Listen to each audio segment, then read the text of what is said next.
Ada satu soalan tuan-tuan ya. Saya tadi dah namakan tazkirah, jadi tazkirah ni sebenarnya tak ada soalan.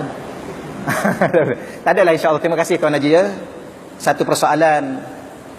Sekarang ni berlaku perbalahan, perselisihan pandangan antara ahli sunnah dengan Wahabi. Gitu ya. Yang dilabelkan Wahabi. Maka adakah orang Wahabi ni merdeka? Dua-dua kumpulan ni merdeka. Ya, yang ekstrim tuan-tuan sekalian ya. Kalau kita nak letaklah tuan-tuan sekalian atas dasar pandangan ahli sunnah ni adalah golongan yang benar. Dan golongan yang benar ni golongan yang ikut Islam dari sudut akidah yang benar, akidah ahli sunnah wal jamaah. Maka mereka adalah golongan yang merdeka. Golongan yang tidak terbelenggu dengan pemikiran yang sempit, pemikiran yang tidak benar. Adapun pihak yang dilabelkan Wahabi, Tuan Haji pun alhamdulillah bagus Tuan Haji guna bahasa yang berlapik sikit ya. Ya, kerana kita pun tidak mahu menimbulkan ya apa-apa dah tuan-tuan sekalian. Yang dilabelkan Wahabi ni, kalaulah mereka betul-betul terbelenggu dengan pemikiran Wahabi, ya, maka mungkin mereka ini tidak merdeka pada pemikiran mereka. Terbelenggu dengan satu pemikiran yang suka menghukum masyarakat Islam secara membuta tuli, secara ekstrim. Ya. Sedangkan hidup ini bukan menghukum, hidup ini mendidik. Allah datang ke kita dalam kehidupan dunia ini bukan nak bicara pasal orang. Allah datangkan kita ke dunia nak bicara tentang diri kita sendiri. Bukan nak bicara salah orang, nak bicara salah sendiri. Maka akidah ahli sunnah wal jamaah mengajar kita mengukur diri kita sendiri. Adakah akidah kita, amalan kita bertepatan dengan akidah ahli sunnah wal jamaah? Bukan menilai orang ni tak betul, yang ni tak betul, yang ni tak betul, yang ni masuk neraka, yang ni masuk neraka, dia seorang masuk syurga. Itu jiwa yang tidak merdeka. Jiwa yang telah terbelenggu dengan satu pemikiran yang sempit, yang bengis, yang tidak nampak kasih sayang, membetulkan kesilapan, tetapi lebih menghukum masyarakat. Kalau betul dia telah terbelenggu dengan fahaman yang dilabelkan Wahabi. Gitulah. Sebab tu saya, tuan-tuan sekalian, bila mana kita belajar, saya alhamdulillah Allah bagi rezeki. Saya pun doa pada Allah supaya saya dapat mengaji sampai saya mati. Saya duduk di pondok umur 10 tahun, tuan-tuan. Bukan mengaji dengan ustaz, saya mengaji dengan tuan-tuan guru. Ya, Tuan Guru Haji Daud, Allah yarham. Masa saya umur 10 tahun, 11 tahun, 12 tahun. Ya, saya mengaji dengan Allah yarham Tuan Guru Haji Hashim, Pondok Pasir Tumbuh. Saya duduk dan membesar di Pulau Melaka dengan Allah yarham Tuan Guru Ni Aziz. Tiap-tiap pagi saya mengaji. Bukan kata mengaji seminggu sekali. Tiap-tiap pagi mengaji dengan Tuan Guru. Khatam kitab hadis, bukan saya nak cerita apa. Ya. Kemudian sampai sekarang saya alhamdulillah diberi rezeki oleh Allah mengaji pengkhususan dalam bidang perbandingan mazhab. Semua mazhab kita bincang. Bagaimana metodologi mazhab-mazhab ini mengeluarkan hukum. Mereka keluarkan hukum pula, mereka ada tariqah, ada metod mereka tersendiri. Ya. Dan bagaimana tuan-tuan sekalian sumber-sumber hukum ini berlaku dalam masyarakat, dalam hukum Islam. Ya. Ada sumber hukum daripada Ahlul Iraq. Ahlul Iraq dinamakan ada dua, Baghdad dengan Basrah dengan Kufah. Mereka ni dinamakan Ahlul Ra'yi. Golongan ahli sumber hukum daripada Ahlul Hijaz, Madinah dengan Mekah. Mereka ni disebut Ahlul Hadis. Ada golongan tuan-tuan yang duduk tengah-tengah antara Ahlul Ra'yi, Ahlul Hadis. Subhanallah, bila mana kita belajar la haula wala quwata illa billah, rupa-rupanya yang suka hukum orang, ustaz-ustaz ni yang mengaji 4 tahun di Madinah, mengaji 4 tahun di Jordan, mengaji 4 tahun tuan-tuan sekalian di mana di Mesir. Mereka duduk sibuk hukum masyarakat, baca Yasin malam Jumaat bid'ah. Sesat. Kalau baca Yasin malam Jumaat sesat, yang tak baca Yasin sesat kuasa 2 lah. Ya.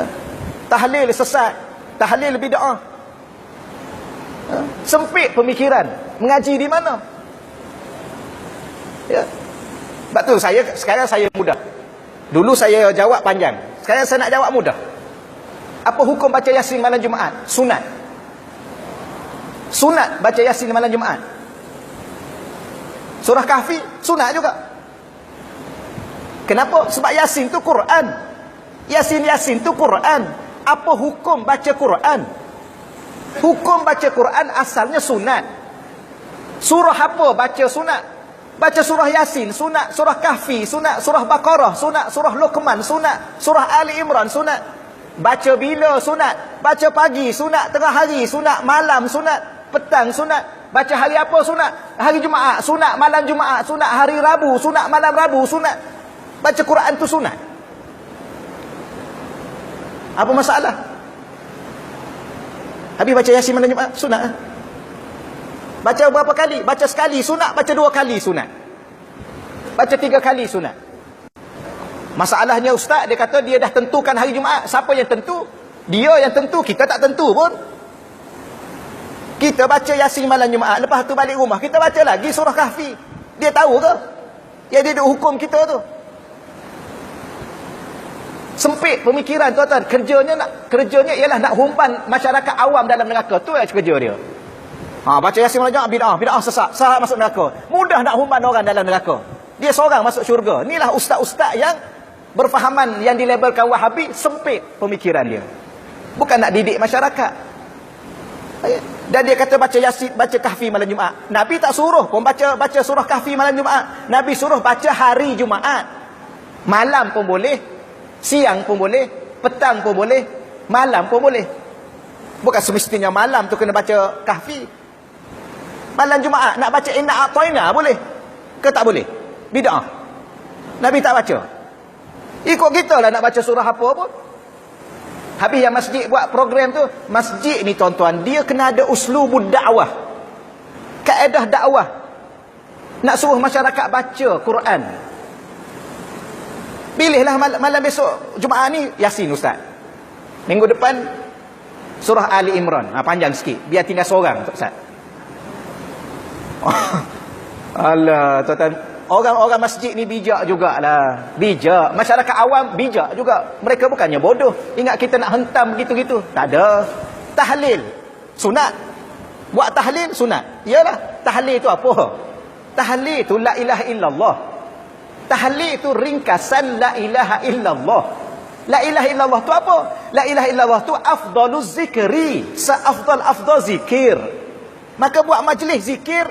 Majlis zikir sunat. Kerana berzikir itu sunat. Berapa kali nak baca? Baca sekali pun sunat. Baca 10 kali sunat, 100 kali sunat. Baca seorang sunat, baca ramai-ramai sunat.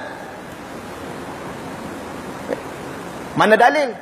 Tak ada nas. Kita tak jumpa hadis Nabi. Hadis Nabi ni dia panggil nas. Quran dia panggil nas. Ya? Dan nas ada 2. Nas Quran, nas hadis. Teks.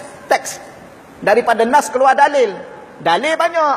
Quran boleh jadi dalil, sunnah Nabi boleh jadi dalil, ijma' ulama' boleh jadi dalil, qiyas boleh jadi dalil, al-adah mahkamah boleh jadi dalil, perbuatan penduduk Madinah boleh jadi dalil, perbuatan penduduk Mekah boleh jadi dalil, istihsan jadi dalil, istishab jadi dalil, al-qawlu liman qablana, perkataan al-fi'lu liman qablana, perbuatan penduduk Madinah sebelum ni boleh jadi dalil banyak.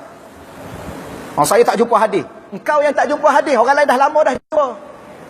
Dia ingat dia mengaji. Tuan-tuan, ada orang ni dia rasa dia seorang mengaji. Ni dia bab ni tak boleh tuan-tuan. Saya semangat sikit bab ni. Dah sebab saya rasa sedih. Ada setengah-setengah ustaz suka dia hukum masyarakat. Bid'ah, sesat, masuk neraka. Lah, dia yang masuk neraka sebab dia tak faham. Ya. Masuk neraka. Ni sapu muka ni. Ada setengah tuan-tuan sekalian, minta maaf ustaz-ustaz yang muda-muda. Ada setengah saya jumpa ustaz yang muda-muda. Dia baru hafal Quran 30 juzuk. Okeylah, baguslah sebab Allah bagi rezeki dia hafal Quran 30 juzuk. Tapi dia dah berlagak pandai tuan-tuan sekalian ya. Dia lepas bagi salam tak nak sapu muka. Bid'ah kata dia. Jangan tuan-tuan sekalian, dia ada hadis. Sapu muka ni ada hadis. Cuma khilaf ulama kerana berbeza jalur sanad. Ada ulama hadis kata sapu kepala daripada muka ni dengan ada doanya. Hadis tu hadis sahih. Ada ulama kata hadis tu dhaif. Kenapa? Kerana bincang atas seorang perawi. Bukan masalah hadis, masalah perawi. Tapi ada ustaz-ustaz ni tuan-tuan sekalian, dia membesar-besarkan isu ni, dia kata bid'ah. Nabi tak sapu muka. Padahal ada hadis. Adalah tuan-tuan sekalian, dia ada satu perawi namanya Zaidul Ammi. Zaidul Ammi ni ada ulama hadis kata dia ni siqah, maka hadis tu jadi sahih dengan sebab dia kata siqah. Ada ulama hadis kata dia ni dhaif, bukan kadzab, bukan bohong, dhaif, maka hadis tu jadi dhaif. Maka dia ada dua, satu ulama kata sahih, satu ulama kata dhaif. Kalau ada orang yang tak nak beramal, dia jangan kata bid'ah, kerana hadis tu dhaif. Bukan hadis palsu, hadis dhaif. Hadis dhaif dalam bab fadilat beramal. Boleh. Imam As-Suyuti tuan-tuan sekalian mengatakan yajuzu wa yustahabbu, sunat dan harus beramal dengan hadis dhaif. Tapi bagaimana pula dengan ulama yang kata sebelah jalur, yang sanad yang satu lagi katanya siqah, maka hadis tu sahih. Jadi kalau kita tuduh orang yang sapu muka tu bid'ah, sedangkan kalau bertepatan hadis tu sahih kerana ada ulama hadis kata sahih, bagaimana kita? Banyaklah tuan-tuan, tak ada masalah lah, tuan-tuan beramal dengan apa yang ada, teruskanlah. Ya, maka golongan yang di label Wahabi yang suka tuan-tuan sekalian menyempitkan pemikiran umat Islam. Ya, dia ingat tak ada dalam Quran, tak ada dalam hadis, tak pakai. Habis ijma' ulama nak letak kat mana? Qiyas nak letak kat mana? Sebab tu akidah ahli sunnah wal jamaah ada 4 sumber, bukan 2. Quran, sunnah, ijma', qiyas. Ya. Lepas tu dia kata tu ustaz, hadis tu taraktu fikun amrain. Baca betul-betul lah, mengaji bahasa Arab sikit. Ya, Nabi kata taraktu fi, Nabi tak kata taraktu ilaikum, aku tinggal kepada kamu semua. Tak. Kalau Nabi tinggal Quran dengan hadis kepada kita semua, bukan semua kita mampu baca, mampu faham. Sebab tu diguna fi. Fi itu di kalangan kamu, fi dalam. Taraktu fi, aku tinggalkan 2 perkara ini di kalangan, dalam kalangan kamu. Siapa di kalangan kamu ini? Al ulama warasatul anbiya, para alim ulama yang menjadi pewaris Nabi. Aku tinggal pada mereka. Maka ulama boleh jadi dalil. Sebab tu dia panggil ijma' ulama. Okeylah ya. Okey. Maka kalau yang dilabelkan dia ni, tapi kalau orang kata dia Wahabi, dia marah. Dia kata saya ni Salafi. Saya Salafi, saya bukan Wahabi. Kenapa pula kata Salafi? Kita bukan Wahabi, kita bukan Salafi, kita adalah ahli sunnah wal jamaah. Tak payah nak kelentong lah. Nak kelentung masyarakat awam, saya bukan Wahabi, saya Salafi. Habis yang kita ikut selama ni siapa? Imam Malik, Imam Hanafi, Imam Malik, Imam Syafi'i, Imam Ahmad Ibn Hanbal, semua ni salaf, ni semua ni ulama salaf. Maka kita ikut ni Salafi. Salaf, bukan Salafi salaf. Tapi kita bukan Salafi. Habis siapa kita? Kita adalah ahli sunnah wal jamaah. Ada orang, saya bukan Wahabi, saya Salafi. Kenapa tak boleh nak kata saya ahli sunnah wal jamaah? Kerana nak kelentong orang lah. Tuan-tuan kena hati-hati tuan-tuan ya. Hati-hati dari segi ustaz yang suka hukum masyarakat awam. Saya tak setuju. Ya. Masyarakat ni masuk bid'ah ni bid'ah. Sebab tu saya kata nantilah ni ceramah lah tuan-tuan ya. Tak apalah, ceramah yang kedua boleh lah ya. Nampak macam tak nak berhenti tu. Sikit akhir sekali tuan-tuan, akhir sekali. Akhir sekali. Dia duk wawarkan bid'ah. Bid'ah bukan hukum. Okey, baca Yasin malam Jumaat. Dah kita duk baca tiap-tiap malam. Bid'ah, okey, bid'ah. Tapi bid'ah bukan hukum. Apakah hukum? Belajarlah fiqh, belajarlah usul fiqh. Apa takrif hukum? Al-hukmu, hukum ialah khitabullah al-muta'allaq bi af'alil mukallafin. Khitab Allah, arahan Allah yang berkait dengan perbuatan-perbuatan mukallaf. Sama ada khitab Allah, arahan Allah itu berkait dengan iktidak, melaksanakan benda itu. Ya, dituntut, iktidak dituntut. Tuntut ada 2. Tuntut buat, tuntut tinggal. Tuntut buat ada 2. Wajib dengan sunat. Tuntut tinggal ada 2. Haram dengan makruh. At-taghyir ataupun perintah Allah untuk memilih. Pilih tu hukum dia harus. Jadi hukum tu ada 5. Dia panggil hukum taklifi. Kalau kita buat satu benda, kita terhukum dengan 5 benda. Sama ada wajib, atau sunat, atau haram, atau makruh, atau harus. Ini hukum. Jadi dia kata bid'ah. Iyalah memang bid'ah. Hukumnya apa?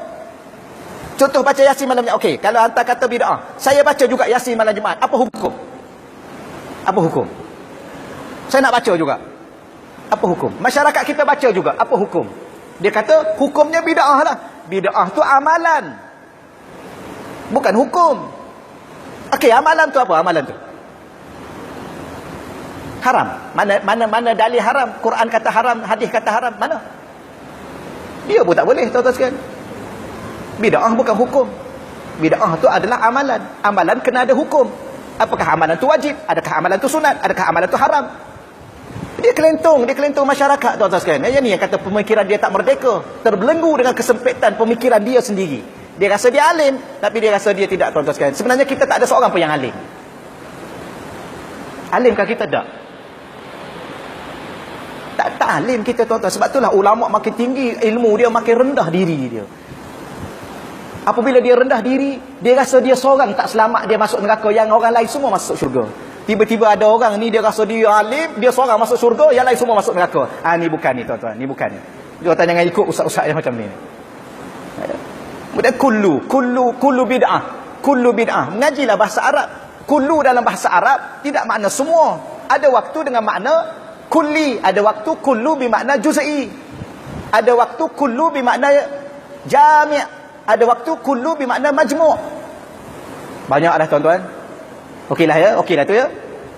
Ke nak tanya lagi soalan? Saya sengaja jawab panjang supaya tak ada lagi soalan. Tak apalah, setakat tu dahululah, tuan-tuan sekalian. Jadi lebih jugalah masa, minta maaf lah, tuan-tuan ya. Tapi tuan-tuan, jangan terlibat dengan pemikiran-pemikiran sempit yang suka menghukum masyarakat. Masyarakat tidak perlu dihukum, masyarakat perlu ditarbiyah, dididik. Didik masyarakat, tuan-tuan, supaya kita yang alim, kala-kala lah kita alim, tak ada alim pun. Allah kata, wa ma utitu minal ilmi illa qalila. Tidak aku bagi ilmu pada kamu yang kamu rasa kamu ilmu, kamu profesor, kamu doktor, kamu ustaz, kamu alim, kamu alamah. Tidak aku bagi ilmu pada kamu, sikit aja ilmu kamu. Kamu rasa banyak.